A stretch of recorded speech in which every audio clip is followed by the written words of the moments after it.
This letter was never read by the person it was written for.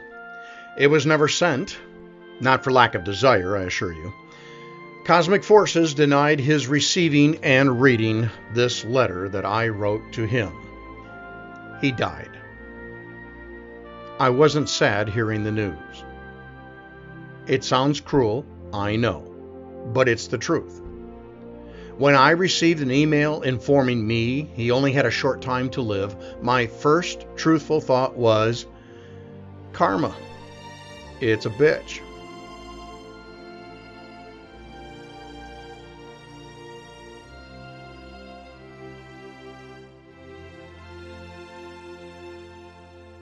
Rob, not his real name, Rob and I were friends for 15 years, or so I thought.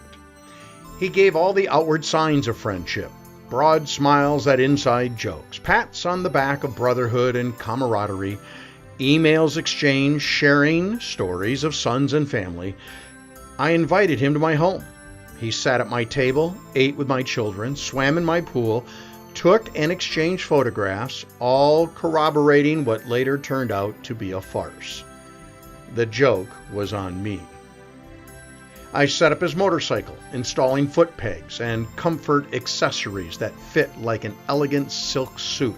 I was tweaking and tailoring, ensuring the adjustments properly fit his generous 6-foot frame.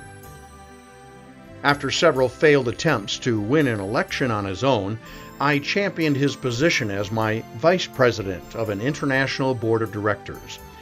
When he subsequently became the president, I accepted his request to write his speeches, placing eloquent words into his public addresses, creating his intricate PowerPoint presentations so he would sound and present himself at the highest level of professionalism expected in that highly regarded role.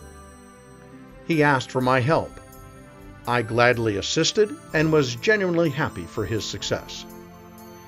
I thought we were friends. And this is what friends do. Help each other to be their best. Fuck him.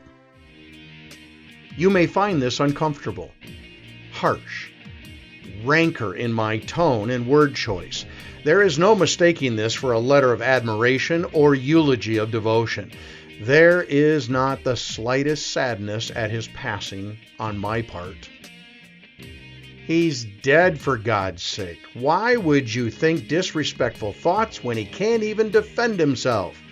But he did have the opportunity to defend his actions, deplorable by commission and omission. During the last long-distance conversation we exchanged, when questioned about his choice to turn his back on the one who defended him, the answers revealed his real character. Guile. I believe, contrary to Rob's idea of a relationship, friendship offered and accepted is not a fake bauble brazenly worn so you get public nods of envy and approval. Not unlike the U.S. Marines, with whom my son served, I believe friendship is nothing if there is no honor, courage, commitment, both received and given. Your brother is your keeper, just as you are his. Be loyal, expect loyalty in return. I'll watch your boots is more than a cliche. It's a call to duty. Rob left his post of friendship, laying down his rifle used for mutual defense and protection, stripping his patch of identification as one of the few and the proud, and chose to placate the politicians of his circle at the expense of any personal integrity. Rob was the dishonest World War II British General Montgomery, political posturing his favored tactic to my American General George S. Patton with the creed, do the right thing, do it the right way, regardless the fallout of modern opinion. I wish to proclaim, to demonstrate my passion about loyalty, crude and uncompromising, declaring genuine friendship to be a modern necessity in a world of temporary alliances for the sake of expedient gain. Rob portrayed himself as a friend. His resemblance to a friend, however, is not so much as the resemblance of an auto junkyard is to a car dealership. Call it what you want, you're only fooling yourself in the end. I am profoundly grateful that Rob was not charged with watching my back in a real wartime battle. I would be dead, whirling about the universe, floating with a tarnished, translucent essence, rather than him. Here's his letter. Dear Rob, I've debated about writing, especially since I haven't heard from you in over a year, only proving my conclusions about you and our friendship. Most likely, I would have left it alone, except in addition to thinking way too much about what you did to me, or more accurately, what you did not do to protect my back. Last night I had a dream that included your heartfelt apology. But, as with all unreal dreams, I woke up and realized the silence had gone on long enough. I'll say it plainly so as not to be misunderstood or misquoted. You are a prick for a friend and a bastard for a human being. It has become blatantly obvious that you don't have a clue what friendship is. Besides, you have demonstrated all evidence of someone who is unacquainted with any authentic relationships. As a result of this self-evident truth, I know I'll have to clarify further for you how a real friend would have made radically different decisions 18 months ago. I'm sharing these observations for two reasons. One, I'm sick of thinking about them. Call this cathartic for my personal well-being. I am all right with that as my purpose. Life is too short to allow one more thought about your deception and malfeasance. Second, maybe, just maybe, you'll catch a small glimpse of your missteps and not cause someone else to go through what I have. The past 15 years you portrayed yourself as a friend. We laughed, shared jokes, drank, had our share of fun. A part of this problem, I realize, is my own misunderstanding, where I thought these actions constituted friendship, for which I apologize. I now know that this was a 15-year acquaintance that should have established much lower expectations and standards of behavior. When I offered you my home for your rest and meals and gave you assistance to personal and professional needs, remember, I wrote your speeches, gave you advice during your divorce, etc. I recognize these as part and parcel of friendship. You readily accepted everything I gave, not clarifying otherwise. You will assume I am appalled because of your actions toward me on the board of directors when you became president. That is absolutely not the case. That was mere politics among a few low self-esteem, controlling individuals, just a hollow victory for those who were irritated by my constant insistence on a higher standard of competence and professional accountability.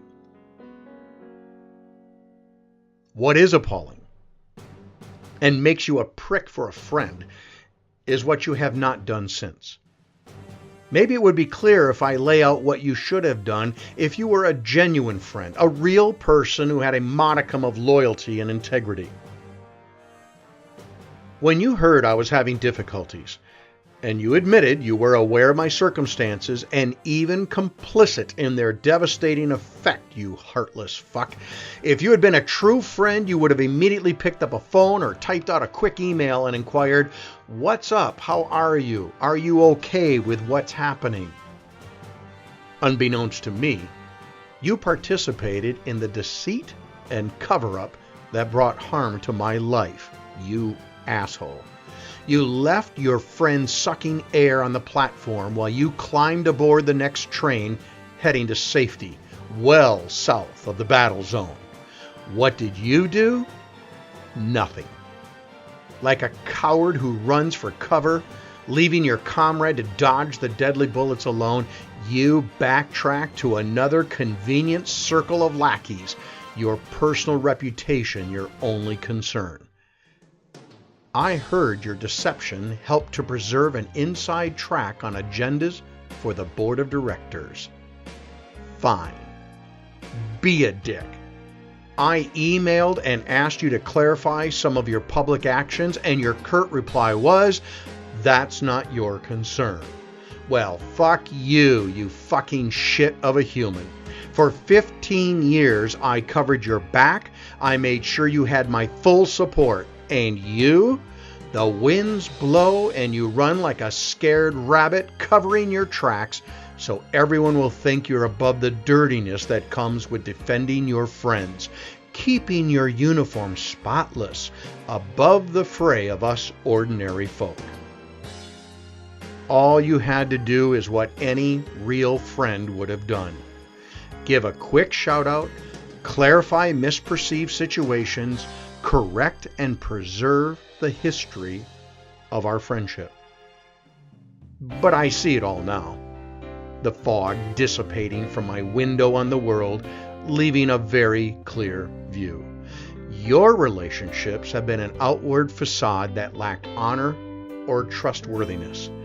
Do you consider in hindsight that's why no one voted for you in real elections? Others could see what I could not. A fake, a statue void of emotion and loyalty. You win. You fucking died before this letter could be sent. You never had the chance to reflect on your venality. You couldn't redeem yourself as if you would have wanted to or even understood the need. Yet, through these events, I have learned valuable lessons that I take with me each day. Number one, being a friend is about involvement, engagement in the lives of those I profess and embrace as friends. A friend will shield you from harm and protect you from the ill will of circumstances that conspire to hurt you.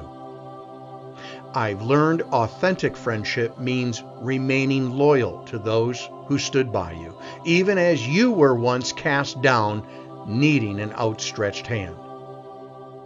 It's not turning tail when tides rise high, walking away to avoid getting your feet wet.